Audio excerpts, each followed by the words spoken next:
They cuffed her without asking a single question. 5 minutes later, she made them regret everything. The sun was just leaning past its highest point in the sky, casting short shadows along Market Street. It was warm enough that people were walking with their jackets open, phones in hand, sunglasses on, heads down. Typical day in downtown St. Louis. Monica Traylor stepped out of her office like she had hundreds of times before, phone tucked under her ear, reusable cup in hand, scanning the sidewalk like any woman with 10 minutes and a craving for caffeine. Her heels clicked sharp against the concrete. She looked like she belonged, because she did. "Yeah, I'll be back in 10. Tell Darnell to hold the email," she said, waving to her assistant inside the building as she pushed the glass door closed behind her. Her black slacks were pressed clean, white blouse, not a wrinkle. Hair pulled back in a tight bun. She looked like someone who had her life lined up and color-coded. No one walking past her could have guessed the weight of knowledge she carried. Monica wasn't just a community organizer. She had 2 degrees in law, 10 years working in policy reform, and she sat on the Civilian Oversight Board that reviewed police conduct across the city. She knew how systems worked. She also knew how they broke. But that day, Monica wasn't trying to fight anyone's battle. She was just trying to grab a soy latte and a glazed donut before her next Zoom call. She turned down 11th Street and headed toward the coffee shop on the corner, humming softly to whatever her sister was saying on the phone. It wasn't loud enough to draw attention, just enough to drown out the city noise for a moment. Then, she noticed the black and white patrol cruiser slowing down across the street. Monica didn't flinch, didn't run. Why would she? She wasn't doing anything wrong. But the way the vehicle crept along, tires inching forward like a hunter pacing its prey, made her grip the phone tighter. She stopped talking mid-sentence. "You still there?" her sister asked. "Yeah," Monica replied, lowering her voice. "Hold on." The cruiser pulled up beside her, passenger window down, 2 officers inside. She caught a glimpse of one, bald, white, about mid-40s, sunglasses covering his eyes. The other was younger, black, clean-shaven, maybe early 30s. Neither looked like they were smiling. The older officer leaned out the window. "Ma'am, can we speak with you for a second?" She blinked, caught off guard. "About what?" "We got a report. Said you were casing the buildings on this block, trying door handles." Monica stared at him. "I just walked out of my own office. I'm on the phone. I'm not touching anything." "ID?" the younger one asked, already stepping out of the vehicle. She felt the eyes on her from people walking by. 2 women pushing strollers slowed their pace. A man with headphones pulled one earbud out. People weren't intervening, but they were watching. Monica sighed and reached into her purse slowly. "I'm going to hand you my ID. I'm not resisting. I'd like to keep my voice calm, okay?" The older cop frowned, as if irritated that she was being too composed. She handed him her state-issued ID. Her name, her address, her title. "Is this supposed to be real?" he asked, squinting at it. "That is a legal government-issued ID," Monica said, trying to keep her voice steady. "And I'm standing on the sidewalk where I work. You can literally walk 10 feet and verify that." He didn't move. Neither did she. The younger cop looked uncomfortable, but the older one stepped forward. "Ma'am, please turn around, hands behind your back." "What?" "You're being detained." "For what?" she asked again, louder now. "We got a report. Just following protocol.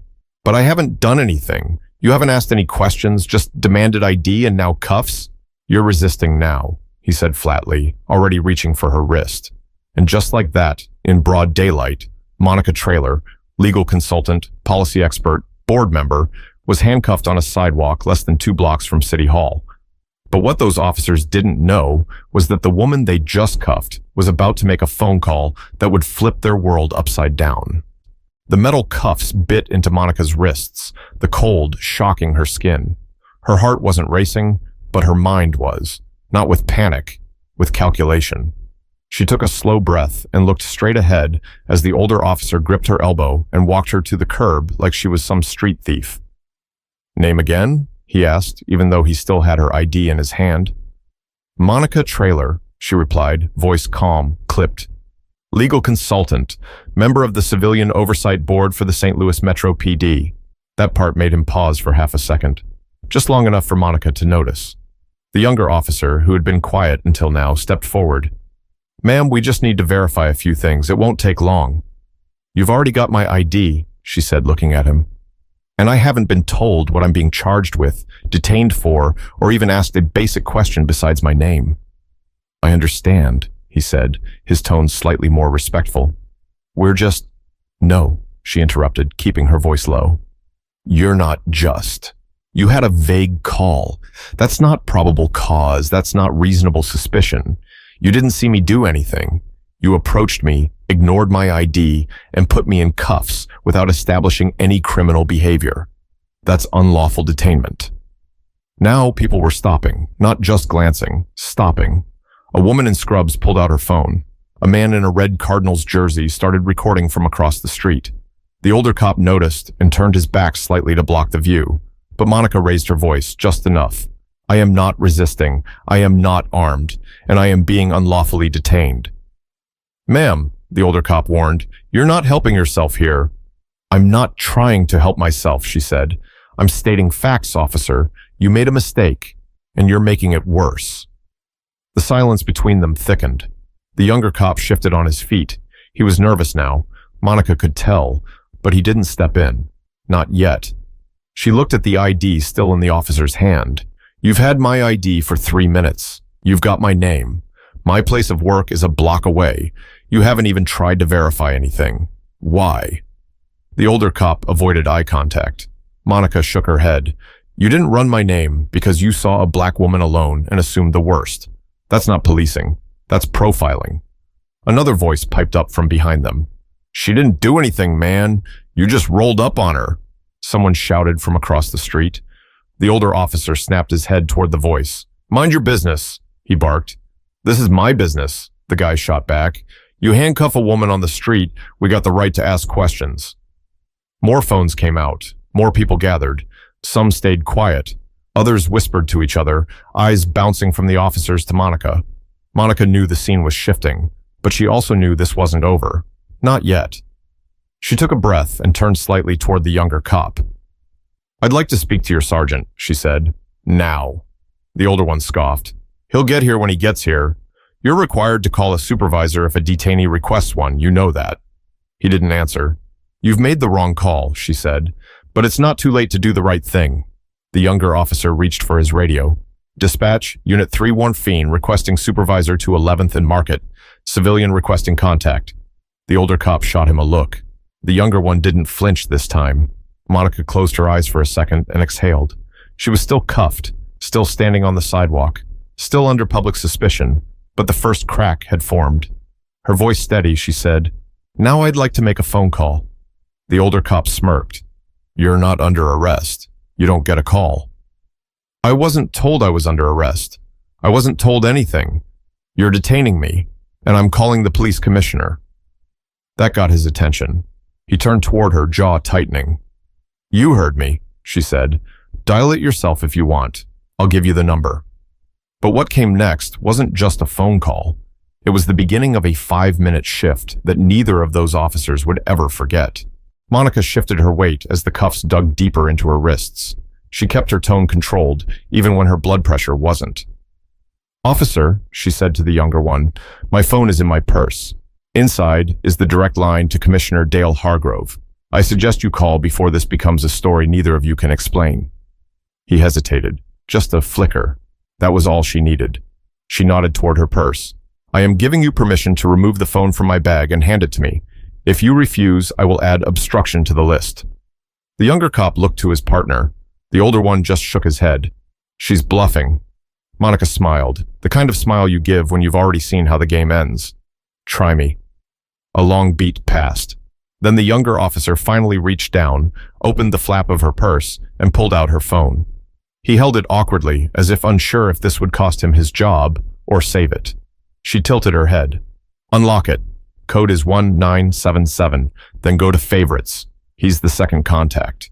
More phones were recording now. Pedestrians were no longer passing by. They were staying put. Silent witnesses. One woman whispered, Yo, this about to get good. The officer pressed the screen and put the phone on speaker. 1 ring. 2. Then, this is Commissioner Hargrove. Dale, Monica said loudly, eyes locked on the officers. This is Monica Traylor. I'm in handcuffs, right now, on Market and 11th. There was silence on the other end. Then, what? These two officers, Unit 314, detained me without cause. They haven't verified my ID, haven't stated a charge, and put me in cuffs within 2 minutes of stopping me. You're joking. I wish I were. The older officer stepped back, his hand on his holster. Not out of threat, but out of habit. He suddenly looked very aware of how many people were watching. Put her on the line, the commissioner ordered. Monica gave a little nod. The younger cop, visibly sweating now, held the phone up to his ear. Yes, sir. Yes, she's safe. Yes, sir. She said you were on speed dial. Yes, she's on the board. The pause on his face said everything. Whatever he was hearing wasn't pretty. Yes, sir, he repeated, right away. He hung up the call. No one moved. Then, finally, he stepped toward Monica and slowly, gently, unlocked the cuffs. The metal clinked as it came free. Monica rubbed her wrists but didn't break eye contact. Ma'am, the younger officer said quietly, we apologize. But Monica didn't respond. Not yet. She turned to face the crowd. Is everyone recording? She asked. Heads nodded. Cameras were still rolling. Good, she said. Make sure you keep those videos safe. What just happened isn't rare. It just happened to the wrong person today. She turned back to the older officer. Badge number. He didn't respond. I said, badge number, now. He gritted his teeth. 4162. She looked at the younger one. He didn't hesitate. 3498. Thank you, she said. You'll be hearing from Internal Affairs. The older cop's face went pale. From the crowd, someone shouted, Yo, she just reversed the whole script. Laughter, clapping. A few people nodded in respect. Someone whistled low, impressed. But Monica wasn't smiling. This isn't funny, she said. This is real. This happens every day to people who don't know what to say, who freeze, who panic, who get hurt, or worse. I just happen to know the rules. That shouldn't be the only thing that saved me. She turned to the younger cop. You want to do right by your badge? Start asking questions, even when your partner doesn't. He didn't speak, but he didn't look away either. But as powerful as that moment was, Monica knew the real battle wasn't just on the sidewalk. It was in the system that allowed it in the first place. And she was just getting started. Monica didn't sit down, didn't walk away. She stood right there on that slab of sidewalk like it was her office. The handcuffs were gone, but the tension was still in the air, like static before lightning. Her phone buzzed again. This time it wasn't a call, it was a text. Commissioner Dale Hargrove. Already contacting Internal Affairs, do not leave. My deputy is en route. Monica looked up. The older officer, 4162, was pacing now, whispering into his radio. His words were clipped, mumbled, defensive. The crowd hadn't moved. Someone handed Monica a water bottle. She nodded in thanks, cracked it open, and took a slow sip. Then she cleared her throat.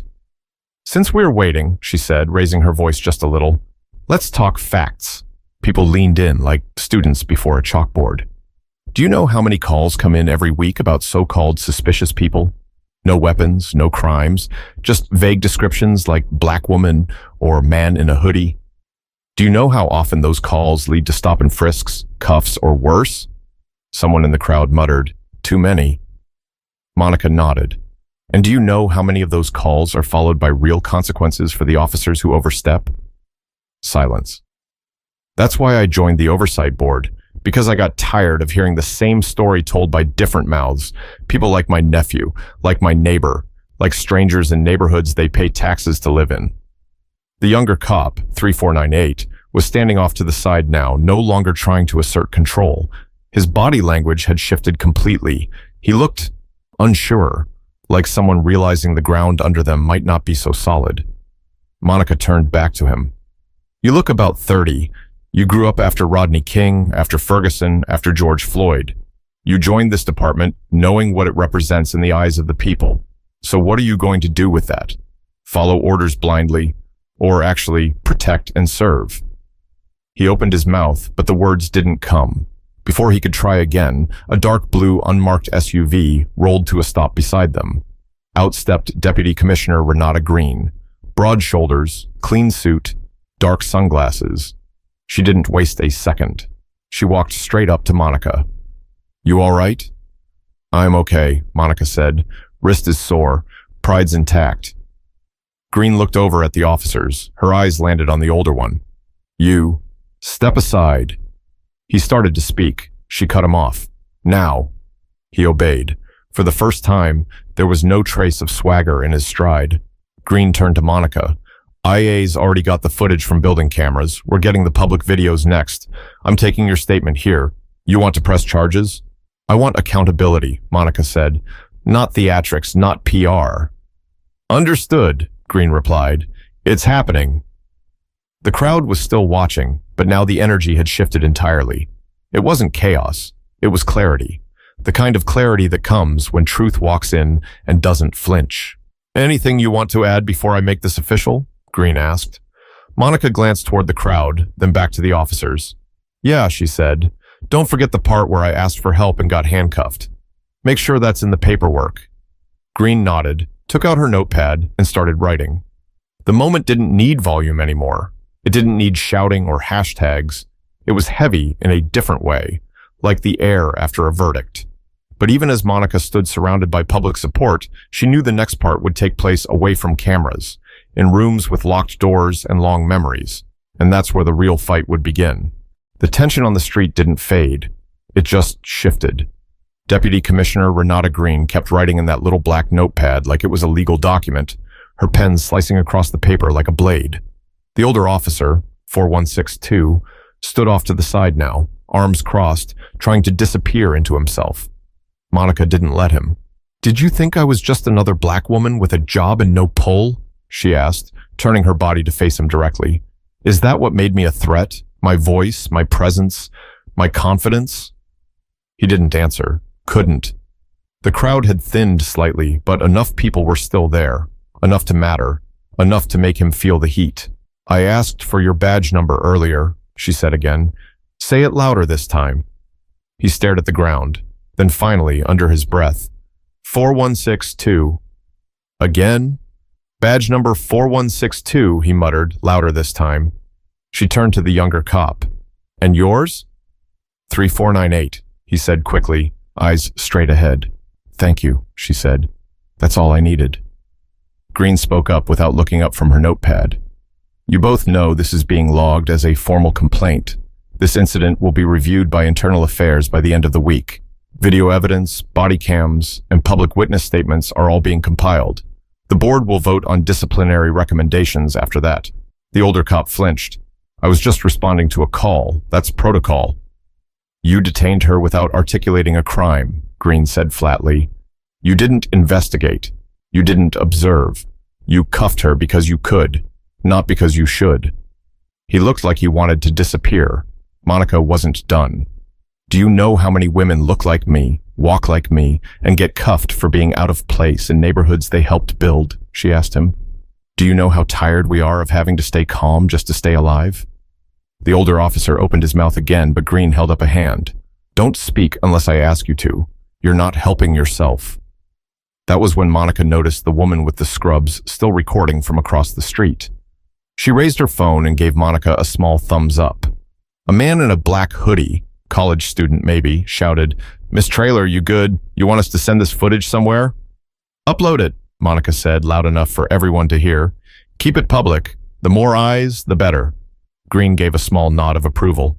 Transparency, Monica added. It shouldn't depend on going viral, but here we are. A siren in the distance broke the silence for a second, but no one moved. Monica stepped forward just slightly. I've seen this department change policies on paper. I've sat in rooms where you all pat yourselves on the back for progress, but progress without accountability is nothing. Green looked up. You have my word. This won't be swept. I know it won't, Monica said, because I won't let it. The older officer shifted again. For the first time, his face had something almost like regret, but regret wasn't enough. She turned back to Green. One last thing. Go ahead. I want a written apology from this department, not to me, but to every person who has been stopped, questioned, or cuffed based on someone else's fear instead of actual evidence. I want that apology printed, signed, and mailed to my office, because this isn't just about me. Green raised an eyebrow. That's a strong request. It's a fair one, Monica replied. Make it happen. Green didn't push back. I'll see what I can do. But Monica wasn't just asking for apologies. She was setting new standards, right there on the sidewalk, while the system watched. And what came next would prove whether anyone in power had the guts to follow through. By the time Monica walked away from the curb, the weight of the handcuffs had vanished. But their imprint stayed. A faint red line around each wrist, like the system's signature saying, we still control this. But she knew better. She didn't head back to her office right away. Instead, she stood on the corner watching as the crowd slowly dispersed. Some gave her nods of respect. Others mouthed thank you. No one laughed. No one forgot. A young girl, maybe 16, came up to her hesitantly, phone still in hand. Ma'am, I saw everything. I recorded the whole thing. I just want to say, I never seen anybody do what you just did. Monica offered a small smile. That's the problem, isn't it? The girl nodded. Yeah, I guess it is. You keep that video safe. Never let anyone tell you your voice or your truth don't matter. The girl nodded again and walked away, looking at her phone like it carried gold. Across the street, Renata Green was already on another call, directing IA investigators, organizing footage collection, moving pieces. Monica knew this wasn't over, not even close, but that wasn't a bad thing. Change wasn't supposed to come easy. It was supposed to be earned. Her phone buzzed again. CNN Local was already requesting comment. She ignored it. Back inside her office, Monica sat down and typed out a single-paragraph email to the Civilian Oversight Board. I'm requesting an emergency session for Thursday. We need to review field training protocol, anonymous call policies, and body cam deactivation risks. I will be sharing my personal experience on record. I also recommend we begin drafting a citywide response policy for racially motivated civilian calls. Let's meet this moment, or prepare to explain why we didn't. Send. She leaned back in her chair. That's when her assistant poked his head in the door. You okay? No, she said honestly, but I'm working on it. He nodded and stepped back out. And maybe that was the most honest thing of all. Monica wasn't okay. She was furious, exhausted, and alive. And that was enough, for now. She picked up her phone one last time. This time, she opened her camera. She turned it to herself, hair frizzed from stress, eyes red from sun and restraint, wrists still sore. She hit record. My name is Monica Traylor. I'm 38 years old. I'm a community organizer, a legal consultant, and a member of the Civilian Oversight Board. Today, I was handcuffed in public by 2 police officers who didn't ask me a single question before assuming I was a threat. A pause. I'm not telling you this for sympathy. I'm telling you this because if it happened to me, with my background, my education, and my connections, it can happen to anyone. And it has happened to thousands. Another pause. Record everything. Ask for badge numbers. Know your rights.